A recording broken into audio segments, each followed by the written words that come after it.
Hi, it's Sam Miller, RE/MAX Stars Realty. I'm here with Derek Good of Equity Resources and wanted to give you a quick tip for real estate today.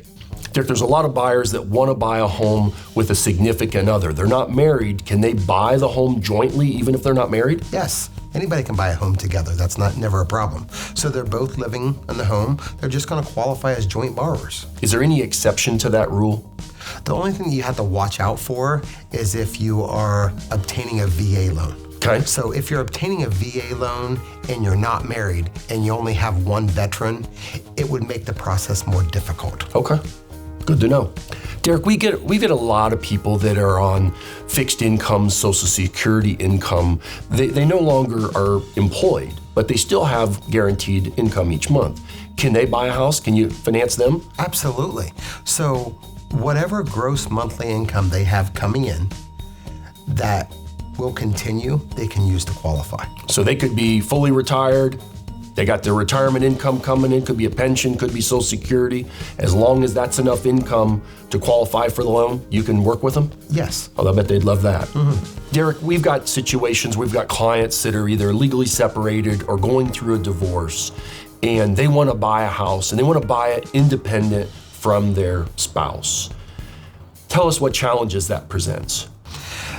The biggest thing is, if you're still legally married, the spouse has to, let's use the word acknowledge, the spouse has to acknowledge that you're buying. So, when it comes to signing your closing documents, the spouse will still have to be there acknowledging on some of the paperwork that they're aware that you're buying a home. Derek, we've got clients that are self-employed that are not working a normal job. They're employed by themselves. Say they're an independent plumber that do plumbing work. Do they have the ability to get a loan since they're not really working for another company? Yes, they do. What we're going to want to see is their last 2 years' tax returns to see how the breakdown of their income is on their tax returns. So what if the income is not consistent? What if it's going up? What if 1 year they earned X and then the next year they made $20,000 more than that and they're increasing? Does that help? That helps a lot. That's actually the good way to go. So you want to see a general increase in income. The flip side of that is, what if it's decreasing, okay? So if it's decreasing, we have to be careful, and we're probably only gonna be able to use the lowest year to qualify. Okay. Derek, this question, it makes me smile just to think about. I get clients that are 70, maybe 80 years old all the time. They wanna buy a house, and they don't think they can get a 30-year loan. What do you have to say to them? Oh, they can absolutely get a 30-year loan. In fact, it may be the best for their situation. Everybody's situation's different.